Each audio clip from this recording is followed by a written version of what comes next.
떴다 변비행 변종국입니다. 여러분 혹시 코리아 익스프레스 에어라고 아십니까? 대한민국 소형 항공사 1호이자 소형 항공사 역사에 획을 그었던 어마어마한 항공사인데 지금은 잠시 우리 곁을 떠났지만 아직도 그 명맥이 살아 숨쉬고 있습니다. 오늘 변비행에서는 월간항공의 박성형 편집장 모시고 코리아 익스프레스 에어의 숨겨진 이야기 전해드리도록 하겠습니다. 떴다 변비행 이륙합니다.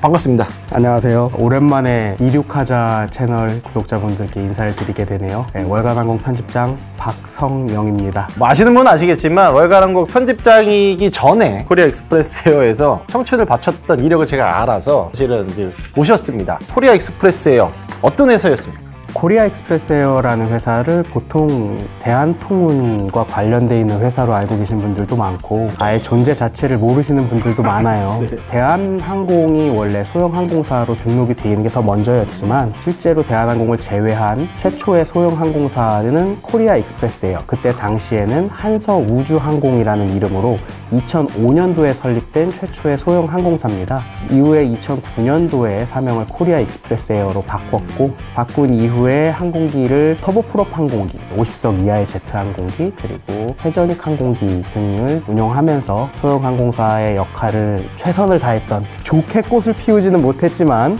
그래도 나름대로 비주류 중에서는 제일 열심히 하지 않았나 라는 생각을 하고 있습니다. 코리아 익스프레스 에어를 창립하셨던 그분이 이제 사실은 또 월간항공을 사실 만드셨죠. 이게 월간항공과 코리아 익스프레스 에어가 이제 형제 회사였는데 이제 같은 집이라는 거를 딱히 밖으로 말하진 않고 있었습니다.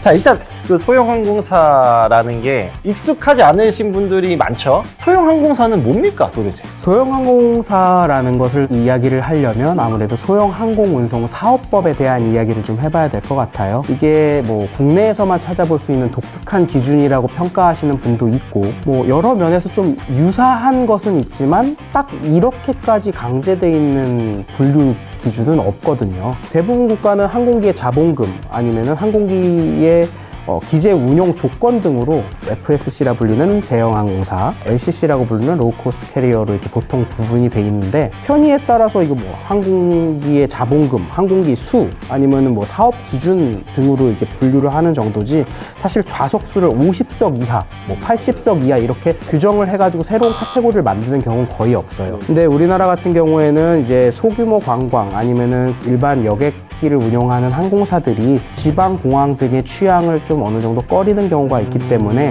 지방공항 활성화 차원에서라도 운항 공백을 조금 더 작은 기재 항공기가 도입이 되어서 운항을 하는 형태의 순기능을 바라고자 2009년도에 이제 항공사업법을 정비하면서 이제 국제선 운용항공사, 국내선 운용항공사, 그리고 소형항공사 이렇게 만들면서 소형항공사가 법이 생겨서 근본이 생긴 거죠. 2009년에는 이 소형항공사 좌석수가 20석이 제한이에요. 11년도에 50석까지 늘었고 이게 쭉 오다가 국내선은 80석, 국제선은 50석 제한 그대로 이제 조금 더 상향이 됐습니다. 저희가 2009년도에 설립했었을 때는 18인승 비치크래프트 1900D라는 항공기로 운항을 했었는데 그게 이제 2009년도 당시에 면허 체계를 다시 한번 바꾸면서 50석으로 향후에 상향이 되면서 저희가 그때 제트 항공기를 들여왔었는데 코리안 익스프레스 에어가요 ERJ를 운영을 합니다. 최초로. 그죠? 네, 브라질에서 항공기를 한국에 들여온 거는 처음 저희가 했는데 아마 오늘 방송 내내 이야기를 할 것 같지만 코리아 익스프레스 에어의 한풀이를 하러 나왔습니다. 뭔가 여러 가지를 했는데 아무도 몰라요. 야, 이 항공기를 수소문하는 것도 힘들었을 것 같아요. 개인적으로 봤을 때. 사실 실질적으로 운영을 하다 보면 해당 좌석 기준에 맞는 항공기 자체가 없어요. 저희가 처음에 18인승 터보프롭기를 운영을 했었을 당시에 뭐 연예인도 태우고 열심히 배마도를 운영을 하면서 이렇게 저렇게 열심히 노력을 했는데 이 뭐랄까 국민적 수용성? 이 승객분들이 일단 2차 대전 비행기는 타기 싫다라는 이야기가 거의 주라 오히려 더 경제적이고 좀 더 안전하게 관리를 해서 좋은 항공기라고 아무리 설명을 드려도 일단 터보프롭 비행기는 오래된 거야 라는 이미지가 너무 강해서 터보프롭만 보면 이제 달달달달 뭐 약간 그런 느낌. 터보프롭기가 LCC 초창기에 사고도 한번 있었기 때문에 일단 이미지 자체가 굉장히 좋지 않아서 저희가 2011년도에 제트로 바꾸게 되는 계기가 된 거죠. ERJ 항공기를 이제 브라질 항공사에서 직접 구매했습니다. 처음에는 빌렸습니다. 돈이 별로 없어서 제 돈은 아니긴 한데 회사가 그렇게 부유하지 않았기 때문에 ERJ가 들어온 날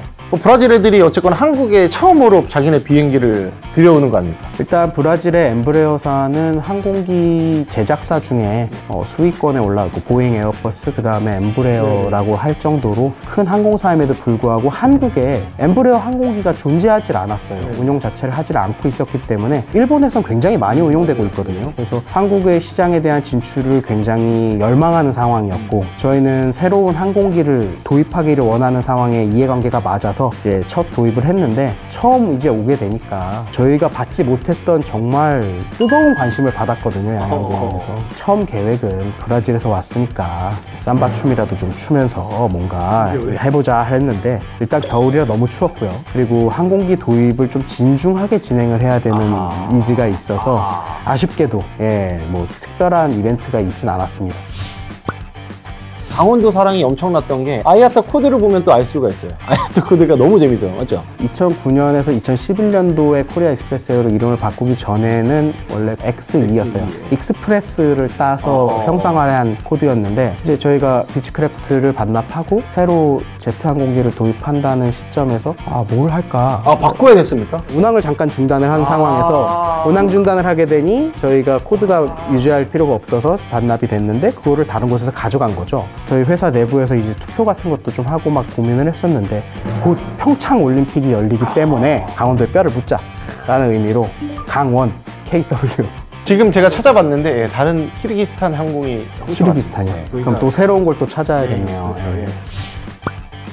우리가 양양이 이제 베이스였고 국내선뿐만 아니라 일본 노선 대마도까지도 왔다 갔다 하면서 뭐 재밌는 에피소드 몇 개. 일단 코리아 익스프레스 에어를 기억하시는 분들 중에 저희를 커피 항공이라고 부르시는 분들이 있었어요. 이런 프랜차이즈 커피숍 같은 데를 가면 이제 커피를 한 잔 마시면 이렇게 도장을 찍어주지 않습니까? 저희는 항공기를 탑승하면 도장을 찍어드렸어요. 그래서 그거를 이제 다 찍으면은 항공권을 하나 드리는 그러니까 상시 10% 할인인 항공사였는데 제가 항상 잃어버리기 쉽게 명함 사이즈로 조그맣게 만들어가지고 다 못 찍어 오시길 바라는 마음을 조금 담아서 굉장히 잃어버리기 쉬운 명함 사이즈로 제작을 하셨는데 근데 이제 커피 쿠폰처럼 합쳐달라 뭐 이러시는 분들이 좀 있었는데 그게 안 됩니다. 꽤 많은 분들이 다 모아 오셨었어요. 신기한 항공사가 신기한 일을 한다라고 해서 커피 항공이라고 불렸던 적도 있고 홍보를 해야 되는데 홍보비를 막 이렇게 할 수 있는 그런 여건이 안 되다 보니까 어느 날 보니까 포켓몬을 활용한 어떤 게임 IP가 나왔는데 그게 정식 출시가 되지 않았는데 일본 지역 내에 있는 GPS 지역 내 서비스 지역이었고 한국은 아니었는데 저희가 모기지로 있는 양양공항 인근 지역만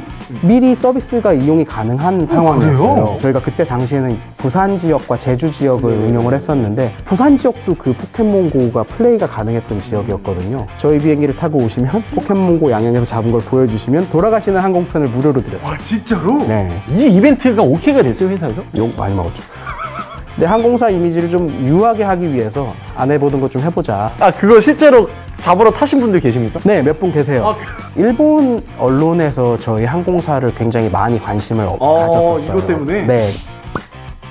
이게 11년부터 사업이 어느 정도 그래도 잘 됐을 거 아니야. 잘 됐으니까 유지가 됐을 거 아니야. 수익은 어땠습니까? 솔직히 어려움은 많이 있었긴 하지만 2017년도에 제가 알고 있기에는 소형 항공사 중에 유일하게 흑자를 기록했었고요. 면세품도 팔았네. 좌석을 보시면 알겠지만 약간 그 고속버스 같이 돼 있어요. 두 열로 이렇게 돼 있어서 그래서 기내 면세까지는 하지 못했고요. 근데 지금 생각해 보면 조금 고객 편의성이 부족한 부분들이 좀 있고 미진했던 부분들이 있었지만 어떻게 보면 새로운 도전이었다라고 지금은 생각하고 있어요. 도시 전설처럼 저희 항공사 내에서 어떤 기장님한테 들었었는데 저희가 양양공항을 베이스로 하는데 가끔 부정기로 김포공항을 운영했던 시절이 있어요. 양양김포. 네, 양양김포를 항공기를 운영한다 그러면 기장님 두 분에 탑승 정비사 분이 한 분 타시고 그리고 승무원분이 2분 타시면 일단 최소 5분이 타시잖아요. 그리고 그때는 크루 체인지도 해야 되니까 직원분들이랑 해가지고서는 한 8분 정도가 저희를 탔는데 승객이 1분 타셨더라고요. 제가 봤을 때는 그분이 저희한테 가장 귀한 손님이 아니셨을까. 한 분이 누군지 모르고. 한번 찾아보고 싶긴 해요. 근데 그분이 내리실 때 굉장히 고맙다고 말씀하셔서 이런 경험은 처음 한다는데 저희는 이제 속으로는 피눈물이 나죠. 그럼 승객이 1분 계셨던 거예요. 뭐 그래도 이제 지방 공항을 연결하기 위한 저희 나름대로의 사명감은 있었어요. 근데 제가 이 말씀 왜 드렸냐면 사실 소형항공사가 아무리 잘 된다 우리가 꽉꽉꽉 50명씩 채워간다 해도 그럼 사실 수익은 한정적이거든요. 맞습니다. 우리가 뭐 아까 면세점도 없고 뭐 하다 보면 우리가 할 수 있는 맥시멈의 수익은 딱 여기라고 정해져 있는 거거든요. 좌석수 상향을 계속 이야기를 하는 게 어떤 뭐 대의적인 목표가 있다기보다는 솔직하게 말씀을 드리면 실제 운용을 해본 데이터를 저희가 축적을 해보다 보니까 그때 당시에 50석 기준을 가지고서는 사업 모델이 그렇게 다양하게 나오지 않는다라는 자평이 됐었고 아니 다른 사로 하면 되잖아요. 아예 그냥 이거 말고. 그래서 저희가 좀 이상한 걸 많이 했어요. 산불도 끌어다녔고 공중 촬영 같은 거, 스카이다이빙. 항공사가 할 수 있는 모든 것들을 살아남기 위해 발버둥을 치려 미얀마를 갔다 온 이야기를 시작으로 노제팬 운동회로 유니클로는 망하지 않았지만 코리아 익스프레스에만 명을 달리한 저희 CI 로고가 불사조입니다. 죽지 않고 또 살아 돌아올 거라는 거.